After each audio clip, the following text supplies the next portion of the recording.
Okay, welcome to this conversation between Pajtim Statovci and Guðrún Eva Mínervudóttir.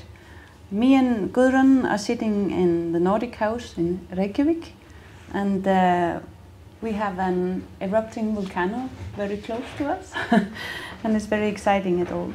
I will start introducing Pajtim and Guðrún, and then we will move on with the conversation.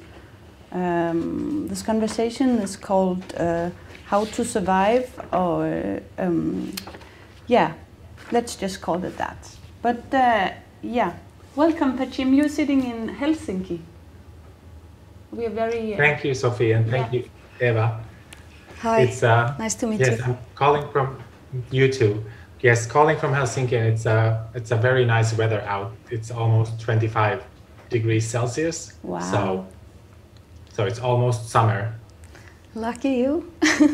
I think we had a very steady sunny weather for 15 days or something like that. Yeah, really dry but quite cold. Yeah. It's nice, it's beautiful. Yeah. It's very nice. Yeah. Okay, but Pajtim Statovci and Guðrún Eva Mínervudóttir are nominees for the Nordic Council Literature Prize this year. And in this live stream, they're interviewed by me, Sofie, Hermansen, Eriksdatter, who is head of the Secretariat of the Nordic Council Literature Prizes. Pajtim Statovci was born in Kosovo in 1990. At the age of 2, he came to Finland and grew up in the town of Porvoo. His first novel, Kisani, Yugoslavia, is written in 2014 but published in 2017, and in English it's My Cat Yugoslavia. Is it right? Yes. And that was an immediate breakthrough. It gave Finnish literature a new circle of motifs, Europe's war-torn southeastern corner, and people wandering between identities and cultures. Statovci is a master of Finnish language, and his texts are exceptionally colorful and multi-dimensional. Båda, who came in 2019, will be released in Norwegian now later in May, and I read it in Norwegian, and it's very good, and it's released by Gyldendal, and later in the autumn it will come in Swedish by Rådets. Also, it will be followed by the publication in Germany, in Italy, in the Netherlands, the United States, and the United Kingdom. So, this book had made him the youngest ever recipient of the Finlandia Prize too. Guðrún, welcome. Thank you. Guðrún Eva Mínervudóttir was born in 1976. She published her first poetry book, or was it a... No, it was short stories. Short in 98. In 98, in the age of 22, and she's both a writer and a poet. Mm-hmm. I've hardly written any poems. No. It's so funny. It's but the internet thinks I have. Okay. So. But Aðferðir til að lifa af is her ninth novel, and in 2012 she was awarded the Icelandic Literature Prize for her novel Allt með kossi verkur, Everything is Woken with a Kiss. Mm-hmm. And her novel Fyrirlestur hamingjuna, Lectures on Happiness, was nominated for the same prize in 2000. The scene that Guðrún Mínervudóttir paints in her for the reader in Aðferðir til að lifa af, Methods of Survival, which is what I was searching for, is like the headline for this conversation. It's a quiet, but at the same time swelling with life in this like late summer itself.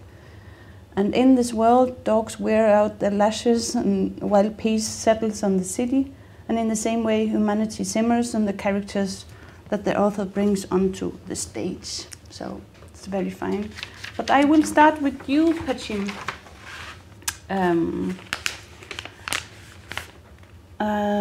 I would like you to read, because your novel, it's called Båda, and this is a word in any like Scandinavian tongue you don't understand this word at all. So we will try to figure out what it means now. So I would like you to read the first time we encounter Bolla, this creature that's in Albania. It's like maybe a sort of snake, a sort of devil, an unknown creature in some way. But we will hear now, and Pajtim will read in English, I suppose. Yes. Yeah. Yes.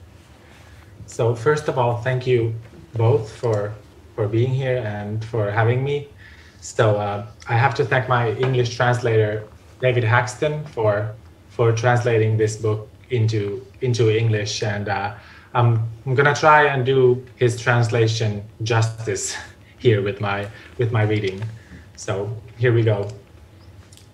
For almost a year, it hasn't felt sunlight on its skin, only the cold walls of its cave, which it scratches and gnaws incessantly, nervous and restless, its claws and teeth ground and blunt.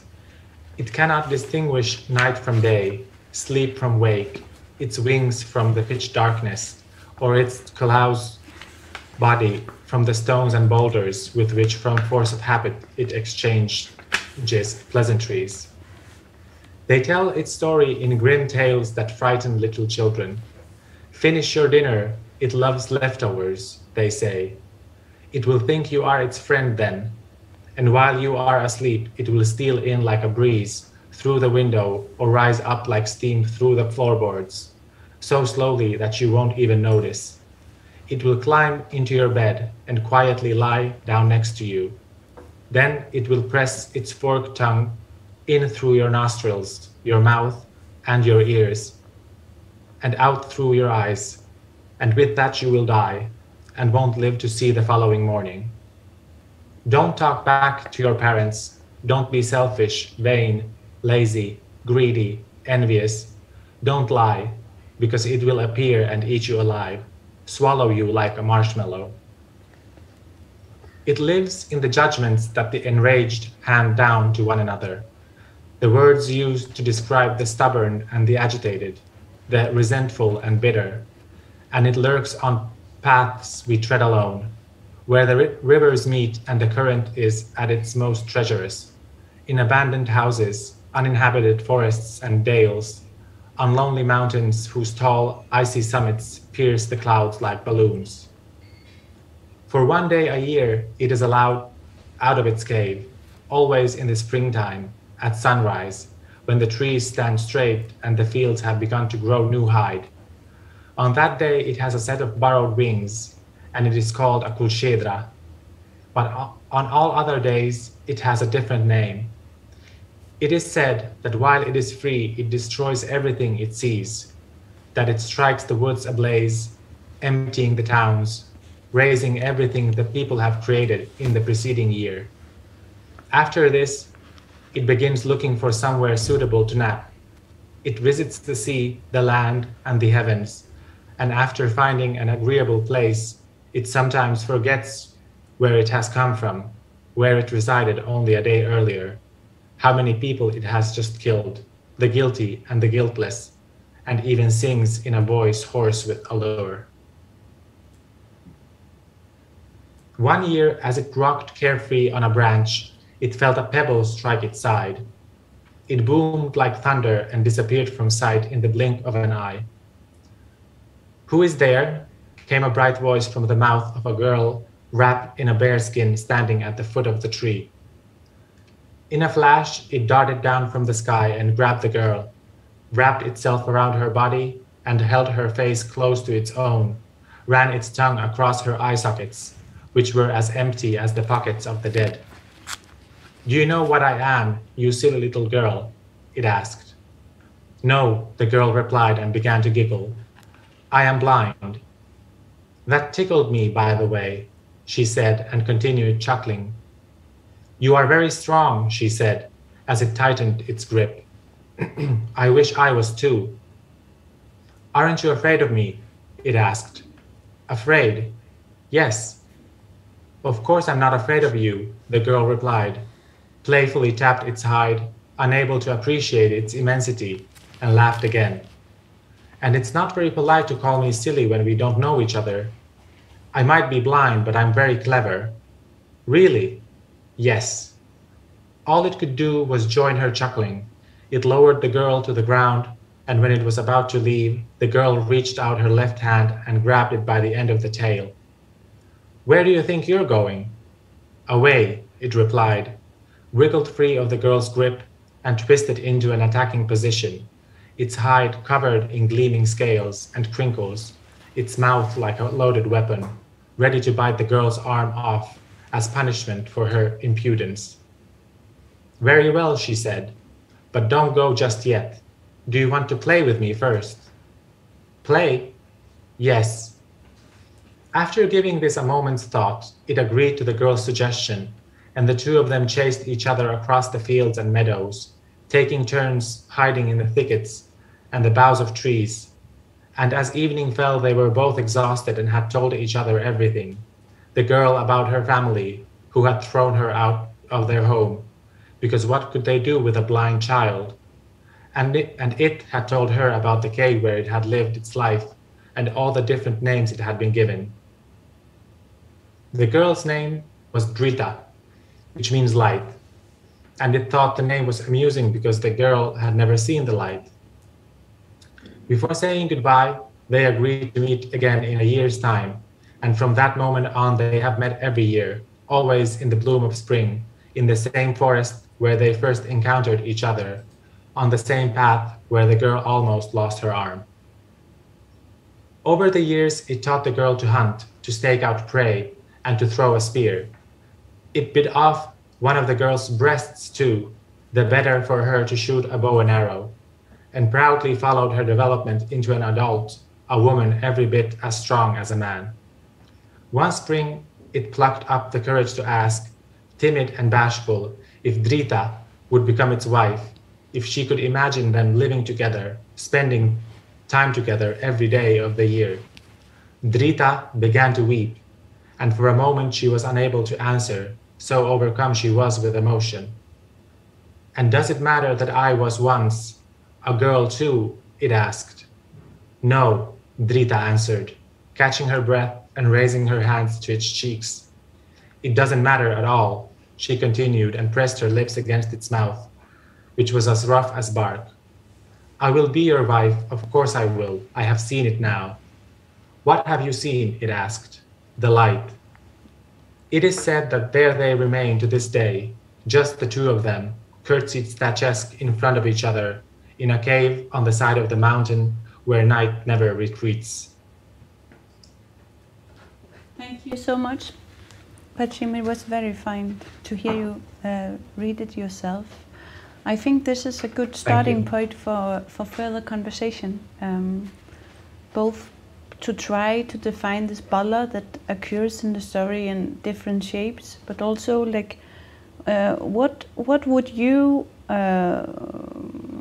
if I ask you just directly, like what do you think yourself that bolla plays, what role does bolla play in the story, like both symbolically and metaphorically and so on? I mean, as you said in the beginning, the bolla is a snake-like demonic creature in Albanian mythology that is said to become this fire-breathing winged dragon who that once a year is set free to live among people and ruthlessly killing them and causing panic and havoc. However, the word has many meanings depending on who you ask and where, but in this book, I wanted to recreate and reinterpret some of the stories I heard about this creature as a child. Back then, I was very terrified of this snake or this dragon because I was told that it causes thunderstorms and natural disasters, and that if you encounter a kulchedra in the wild, that you will become permanently blind, that it will eat you alive, and if you leave food on your plate, and so on. The same things that you heard in this story I read, and things every child is told. So, but in this novel, this creature has a deep symbolic and metaphorical meaning because the story is about two young men and a young woman and all of whom spend their lives hiding in a way from each other and from themselves also. They are, I like to think that they are perhaps just misunderstood in the same way than this creature is, and therefore feared, maybe for the wrong reasons too. So I wanted to explore a possibility of there maybe being something more into this creature and these characters than just the evil surface, because things are never black and white. No, but also it's almost it's not, for me it's not like only evil, it's also have like a healing power somehow in the story. There's something about that, but like if I should just try to say not too much about Bolla, it's a story that takes place from 1995 till 2004 with a first person narrator. He's called Ashim, and Pajtim, I don't know if I can say, I try just to be as directly as possible, because we don't have a lot of time, we have 50 minutes. So I try to go very to the bone. So you have made yourself like a spokesperson for all the grief and sorrow and inhumanity, suffering, almost maybe even attempt to reconciliation that is connected to the Balkan Wars. As you yourself were born when it started in 90, you must have built up or constructed Bolla around memories and stories that have been told you, like and you might remember something yourself, but this first person narrator creates a very strong testimony, I would say, and maybe you can comment on that too. Do you see Bolla as a testimony about the Balkan Wars? Or? Well, this is a good question, because I don't really see my writing testimonial, if I'm being completely honest, because now I've been made a representative or a spokesperson of my respective cultures, both in Finland and then also in Albanian speaking world. But I certainly, when I write, I don't write my books in this mindset, because doing so in a way ties my hands, and also it's very hard to digest and to remain inspired when doing so, because then you start to worry about what people think about your characters and the things you write about, and whether it is stereotypical or not. And so I have never seen myself as a representation or a spokesperson, really, and because of that, I'm not like super excited when I'm being made into one. And I always cringe a little bit when I see a headline saying something like Statovci offers an insight to the immigrant experience, because I'm not that comfortable with that title, with being an example.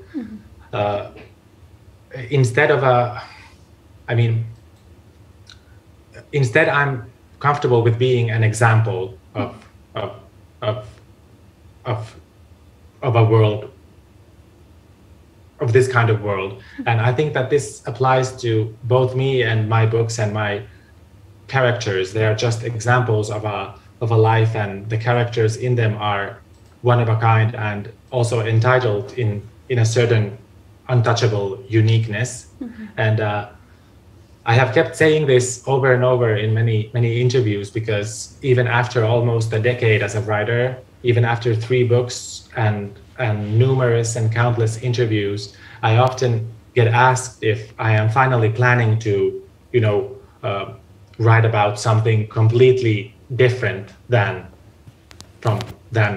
about the Balkans. And I'm always like, well, what would that something different be? Would it be like writing about Finland then, or what is it? But I think that this is just an indication of a view that people have of the region, of the territory, which I don't enjoy that much. The whole Southeast Europe is very marginalized, and it has been marginalized for so long that it almost has become this very niche place, a small place that is somehow emptied with 3 novels, I suppose, unlike some other territories of the world, I guess. But it's yeah.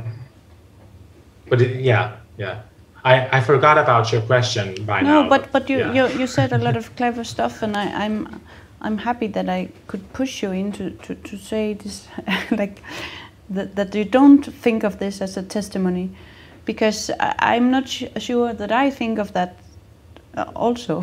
But for me, one of the most interesting thing about this book is this how you describe this love relation between these 2 young men, and then one of them is married to Ashe. Oh, I don't know how you pronounce her name, and they have even 3 kids together. But this love relation is extremely, there's so much desire, and then this love relation, it suffers a lot because hvad hedder han? He starts with M. I'm so bad with names. The other man. There's Asim and... Yes, Milos. Yeah, Milos. Yes. And he's from Serbia, and Asim is from Albania, and it's like they're enemies during this war, or the countries are the enemies, and it's such a it's very painful how it develops, and then in the end there's a very strong scene because they have a very passionate love relation, and then in the end much I don't know if it's around 2000, a little later in Pristina, the Asim finds what is his name again in M? He finds Milos. Yeah, Milos. He finds Milos in this mental institution, and it's I think it's a extremely strong scene how you cling on to a hope, that you cling on to something that shocked you, like this love shocked you and the war shocked you, and then suddenly you like the Asim, he is all the time wanting to find his love, his love of his life, and then he finds him in this mental institution, and how this is created, and he even he dresses out like a journalist, and he gets him out of the hospital, and he's just a skeleton, and he's nothing like what Asim remembered, and this is very strong for me. And inside that story there is a testimony of the inhumanity, how do you say it? Inhumanity. Yeah, inhumanity that goes on in that a war like this would create, and this empty gases that is inside of these humans living in the mental institution. And I don't know where I'm heading. I'm trying to say something. Getum við fengið Pajtim aftur á skjáin, Dari? But maybe exactly, because this is what this conversation is called, like a surviving mechanism. It's a surviving mechanism also to cling on to a hope throughout the war. Can you elaborate on this with the surviving mechanism that you kind of describe? Now I can't see Pajtim. Has he fallen out? I think he might have fallen out, yeah. Okay. Oh, he said he had he said he had an unsteady connection. He will be back. Okay, maybe we just continue talking, Guðrún. Of course. I wanted to thank Pajtim for his book. Well, I read it in English. Mm-hmm. It touched me deeply. Yeah. Of course, I remember this war in around 95. Yeah. It was heartbreaking to get a chance to see deeper into it. I also thought the translation was beautiful. Yeah. Don't you agree? Yeah, I read it in Norwegian, and that oh, was, that's right. Yeah, and of that course. was very nice. It was extremely good. Yeah. Too. But you read it in English. In English. Yeah.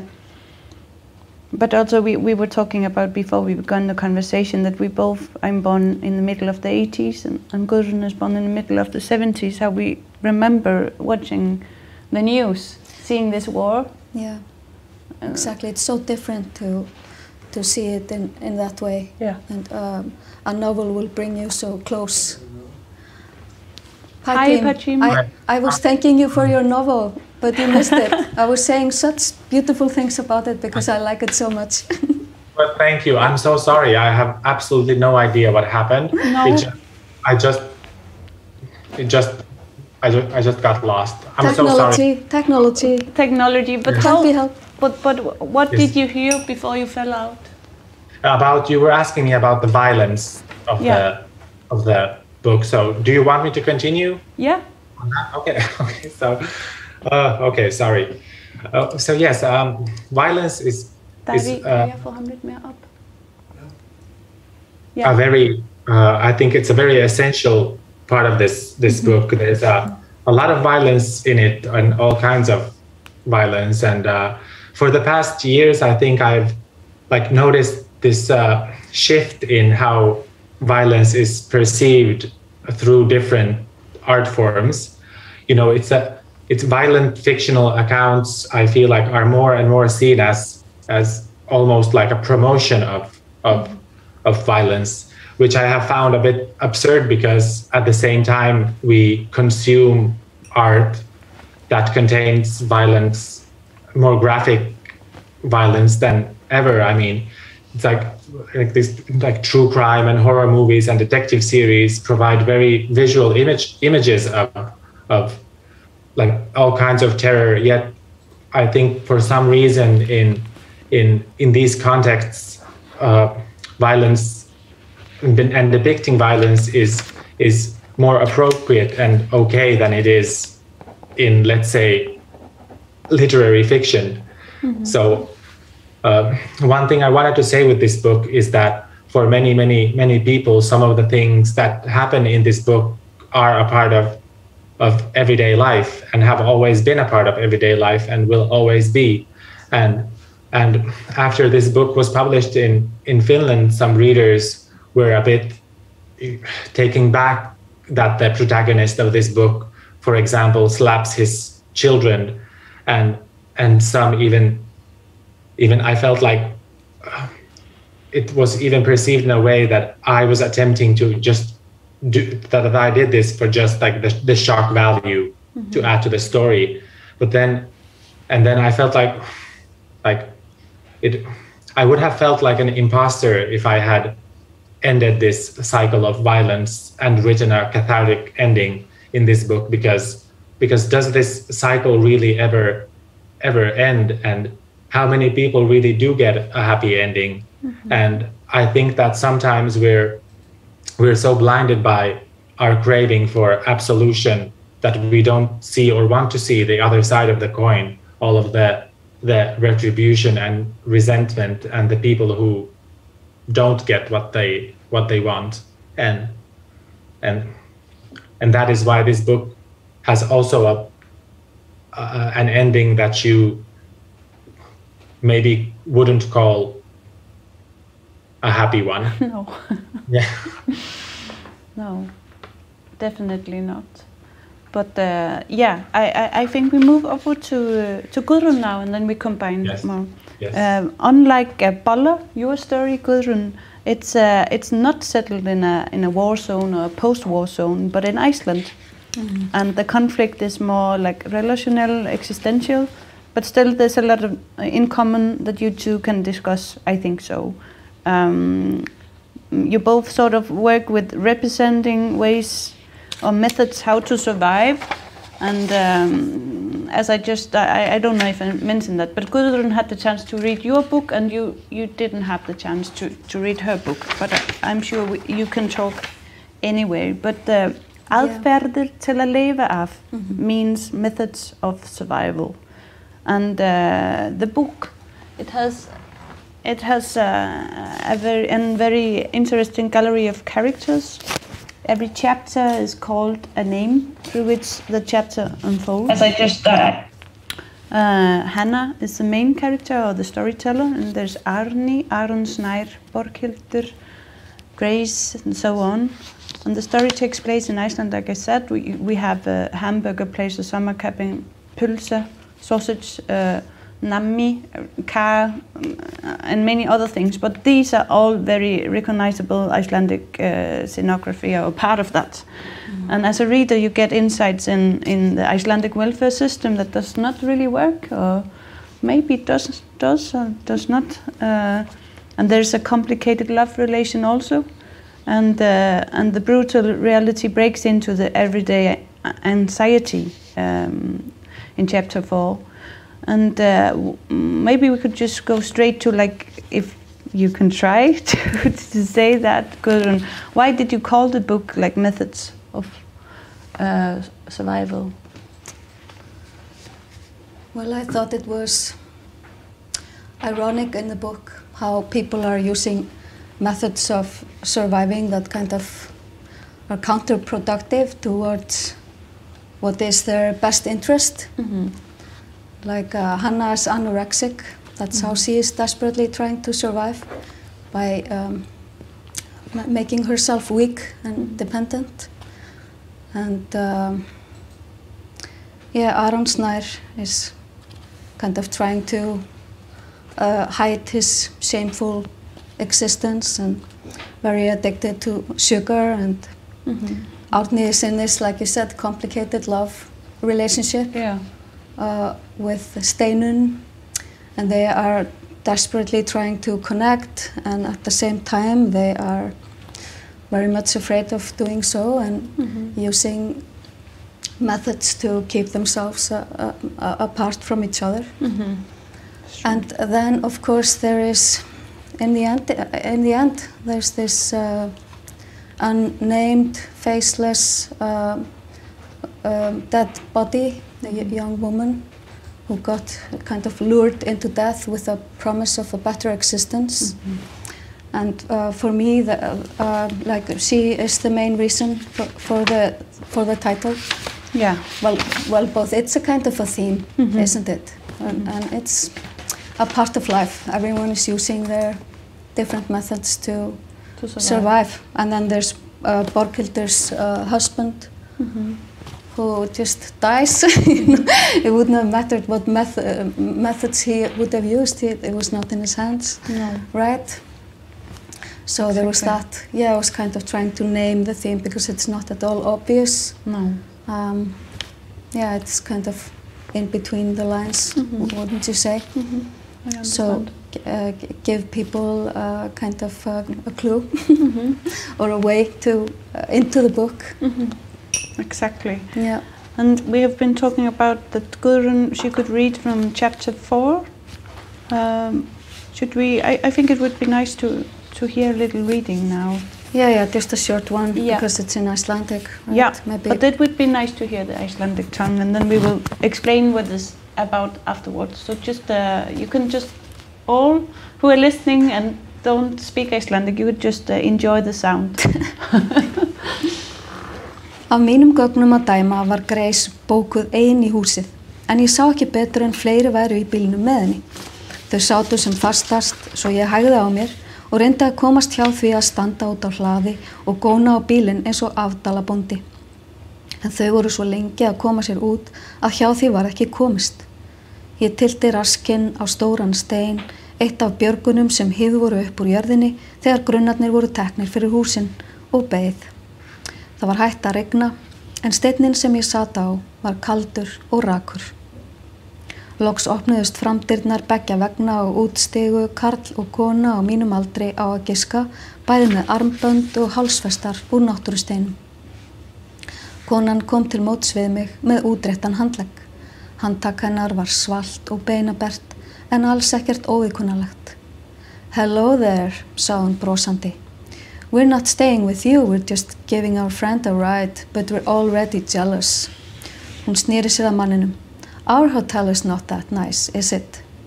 No, it's just a regular hotel, samsinnti maðurinn. Ég lét nægja að kinka kolli. Það var orðið hluti af rútínunni hjá mér að láta enskukunnáttu mína sem minnst í ljós. Ekki af því að nokkuð vantaði upp á, ég kenndi ensku nokkur misseri í íþróttakennaraskólanum.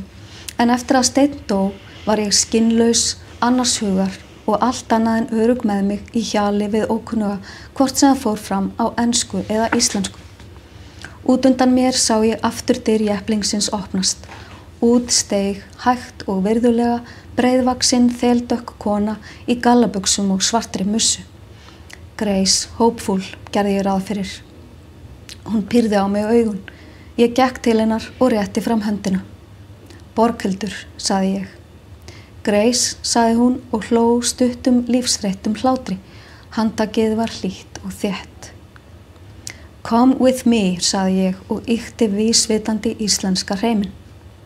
Vinirnir keftust við að segja Grace að hún væri heppin með gististað, bentu upp á fjallið, upp í himininn sem var óðum að léttast og lýsast, hrópuðu upp yfir sig þegar þau komu fyrir hornið og sáu heitapottin sem rauk úr í logninu. Grace tók engan þátt í barslegum gleðilátum þeirra. Leyfið konunni að ákveða sjálf hvað henni finnst, hugsaði ég. Við gengum í halarófu inn í húsið og vinirnir grandskoðuðu hvert horn og dásumuðu hvern hlut, en Grace rétt leitin í svefnherbergið þar sem ég hafði búið hana í tvíbreiðu rúminu. Yfir mjóarúmið undir glugganum hafði ég breytt rósótt teppi. Hún tók sér stöðu, beint fyrir framan mig, frammi í setustofunni, þar sem var einnig fullbúið eldhús, benti á sófann og spurði, is that a sleeping couch? Og þegar ég jankaði því, spurði hún, are there more people coming? Ég spurði hvað hún ætti við og þá sagði hún í tóni sem var fullur tortryggni en einnig vottaði fyrir undrun, is all that just for me? Yes, næstum hrópaði ég, all for you. Thank you so much, Guðrún. Sure. Like you have this, I picked this because there's a little English in this chapter. Yeah. There's this Mrs. Hopeful, Grace Hopeful. She says like, come with me, all for you. What does Grace represent in the story, Guðrún? Well, she's from the big bad city, where you cannot afford to be naive. And she comes to this place where people leave their doors open. Yeah. And it's kind of a place innocent enough to not expect violence, but not so innocent that violence doesn't happen. No. So, yeah, she's like the big world just peeping in a little bit, you know. And then her name is Grace. Yeah, exactly, Grace Hopeful. Yeah. I thought that was maybe a bit over the top, but no, I liked it. I loved it. Me too. I love that name. Yeah, me too. But yeah, like all characters seem to seek some kind of liberation or emancipation from their everyday lives and themselves. Also, they seek some kind of hope. Like Árni, he buys a dog to liberate himself. I don't know if I could call it liberate himself, but they have a sort of strange relation that does not really happen. Yeah. And Hannah, she liberates herself from her mom, and yeah, Guðrún. Yeah. Can you say anything about this liberation or non-liberation that happens inside the characters? Yeah, well, you're probably right. All are seeking liberation, as we all are in life. But they're also seeking connection and intimacy, and perhaps a kind of a balance between the two. It's very difficult balance. And you want to be close to people, but you don't want them to suffocate you. You want to be free, and this kind of a dance, we could say. And hope, of course, hope is always there, especially in a place like the one I'm writing about. Yeah. Where it's different from a war zone. Like I was heartbroken by the lack of hope in Pajtim's book, and it's understandable. He's writing about war and the after effects of war. I am writing about a different kind of existence. It's a different world where you can build yourself a life that at least compared to the war zone is cozy, you know. But then brutality can always, you know, brutality can show itself there too, anywhere.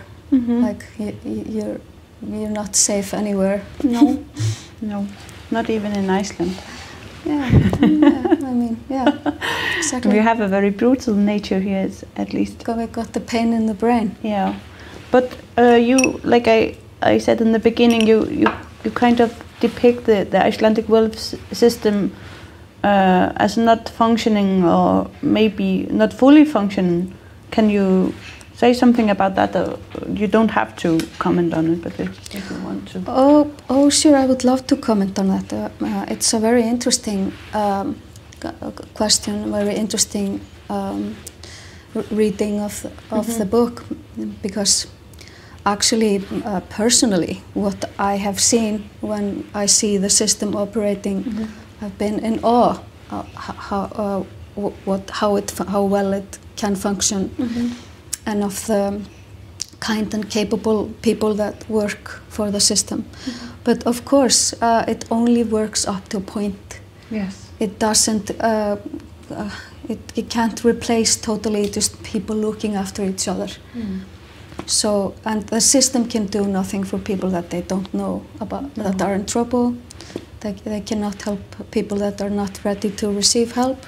Like, nobody can do that. It does what it does, the system, but it's not.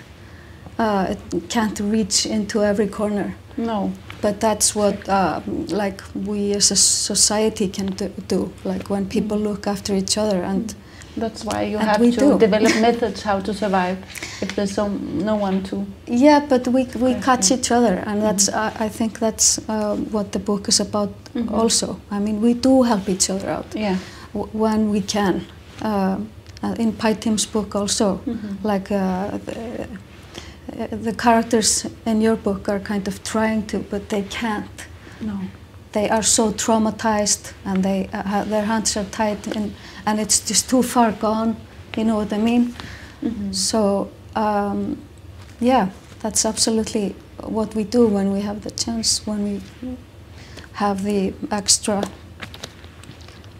We help each other out, right? Yeah, exactly. Yeah. But if we say that you both sort of depict some methods how to survive, I would like to ask you both what kind of methods you use to write, because Guðrún seems to use kind of a shortcut, cut-up method, and Pajtim seems to use very, I don't know how to say this, but you have very strong images that you unfold stories from. For example, you have this mythology, the båda stories, the mystery, the subconscious, immaterial stories that, like the introduction to each chapter, like kick off the story, or how you say that. I'm sorry for my English today, I have a bad shoulder. I have very much. I'm in pain. but yeah, could you talk about your methods, how to write? How you created these books? Do you want to start, Pajtim, or do you want me to start? I can start. I mean, I think that this is a hard question, because I think that my background, my being bilingual and having grown up in between different worlds and beliefs and religions, has had a massive impact in my writing, because I think that it has made me more sensitive in many ways. I am 30 years old now, but I feel like twice that, and I think because I've been exposed to so many different people, beliefs and experiences, and this is the only sensible way I can explain the the tone of my writing and where it comes from, really. And I wish I knew where the aesthetic and the linguistic approach comes from, which may sound maybe a little absurd, because when I write, I am very precise when it comes to, and very strict when it comes to language and how I express myself. In all of my writing, and especially with this book, more than with the previous two books, I attempted to create this really fast-paced story and a world that is extremely rich in metaphor, with language that is the opposite of that, you know, as delicate and as fragile as possible, and sometimes even bleak. Because the people in this book, as I said before, live in very extreme surroundings, and the young married couple in the book has to migrate because of a looming war, and then the tragedy only continues after that, only changing its color to even darker. So in these circumstances, what people do is that they cling to the one thing that brings them hope, like Guðrún said. Exactly. And maybe, what about you, Guðrún? Oh yes, I wish I knew why I write the way I write. But you said shortcut. Yeah, you seem to, but it's not I don't try to press something on you. No, sure. Yes, well, I don't know if you know this, but I kind of run an academy in my backyard. I have like 2 tiny houses there, and people come and they stay, and I meet them for an hour a day and read what they are writing and give advice. Sometimes I say jokingly, well, I meet people where they are. You know, I just try to do my best to you know, help their text come along and become the best possible version, you know. But sometimes I say, like jokingly, that if this academy had a name, it would be tært og skýrt, like clear and precise, like clean water. And I think that's what I not try to aim for, but it just comes naturally in my writing. To make it clear and precise, and to just kind of make people easily visualize exactly what's going on and draw their own conclusions, if you see what I mean. I do. Yeah. But we have like 5 minutes more, a little, maybe 7, and I would like to talk a little about this, like,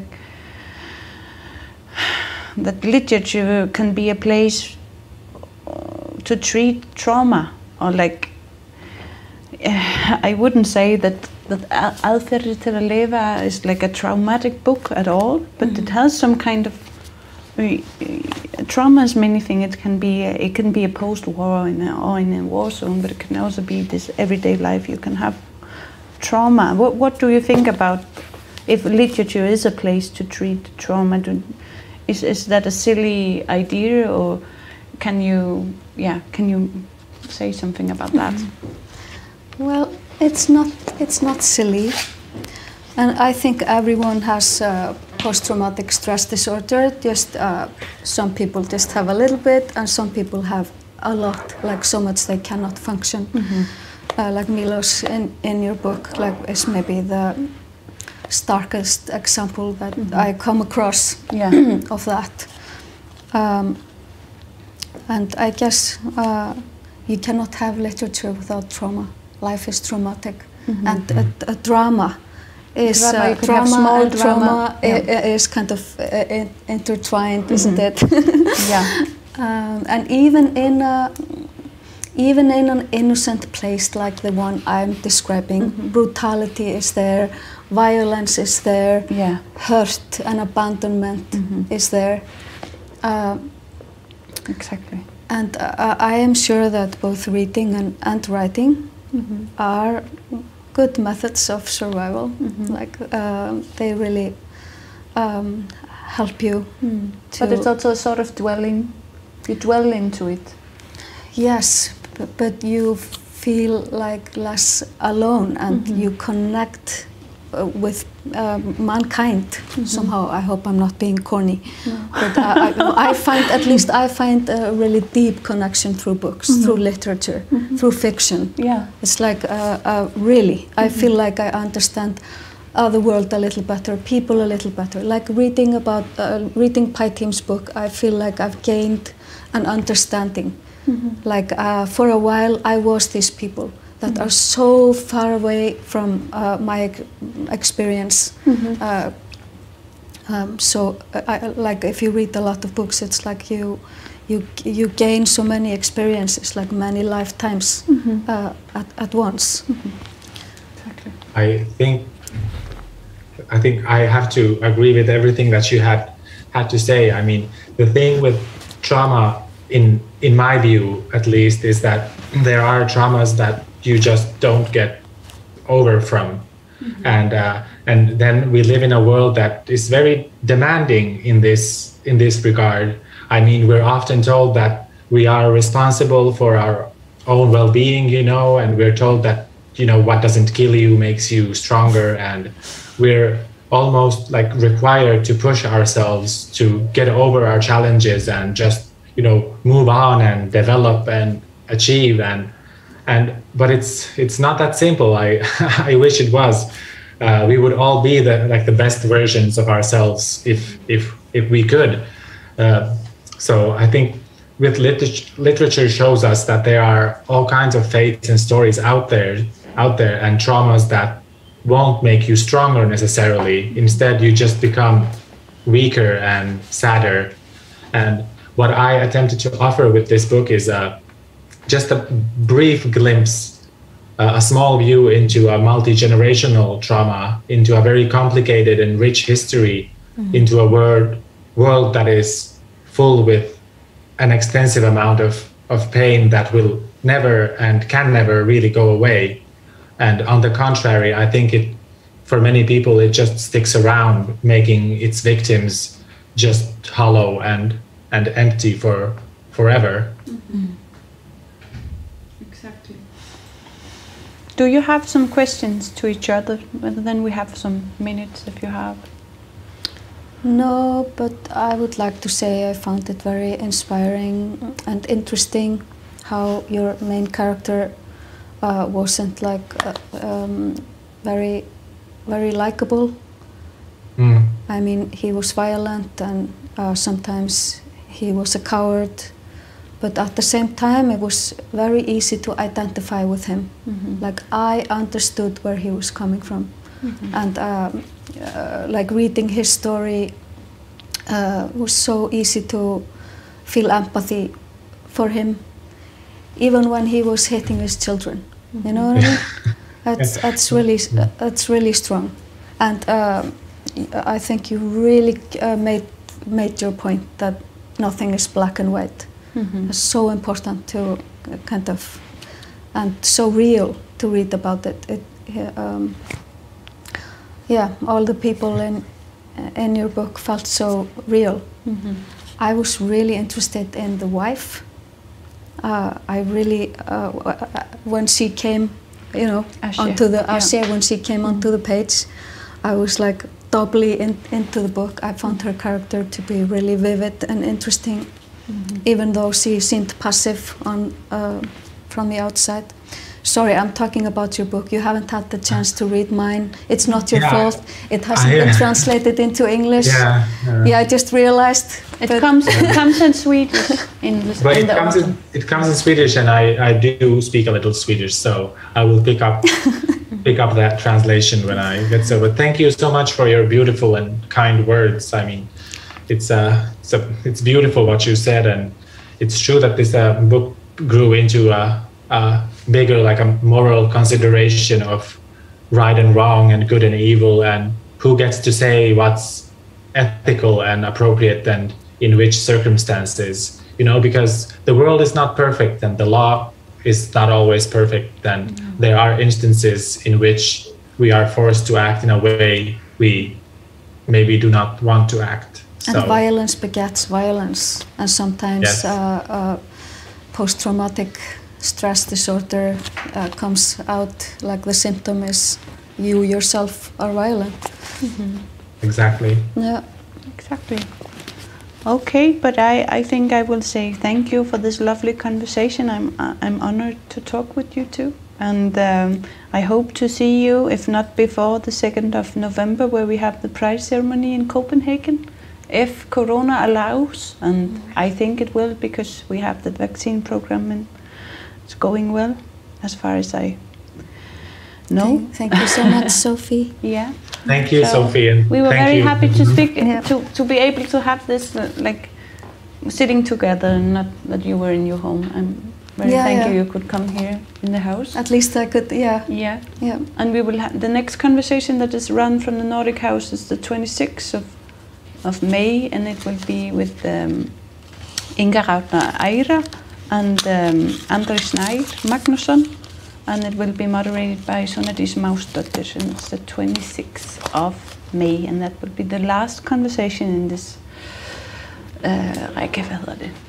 So in thank the series. you. Yes, in the series. But thank you so much, all the listeners, and thank you so much, Pajtim and Guðrún.